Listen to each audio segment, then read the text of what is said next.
Hi friends, ఇగో ఈమె భవానీ అంట పిండి విసుకుతుంది. ఇగో వీడేమో మురుకులు ఒత్తుతున్నాడంట. ఇగో పీట పట్టుకున్నాడు. ఇగో ఈవిడ నాకన్నా తల్లి. ఇగో దేవుతుంది చూడండి అప్పలు ఎలా ఉన్నాయో.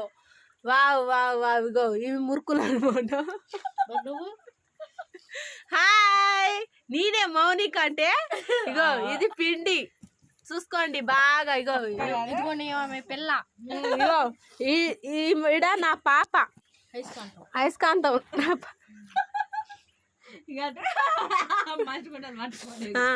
ఇగో ఈడ అసలైనవా మెయిన్ పాత్రధారి భవానీ గారు. ఇదిగో నీళ్ళు ఇట్లా అద్దుకోవాలి. ఇగో పిండిని ఇలా కలపాలన్నమాట. చేతికి గాజులు ఏమి ఉండకూడదు. ఇగో పిండి అలా కొట్టాలి కింద 3 సార్లు. ఇగో ఇగో ఇలా పెట్టి ఇలా ఒత్తాలన్నమాట రివర్స్. ఇగో ఇలా రివర్స్ ఒత్తాలి. ఇగో ఇలా గోకుతుండాలి.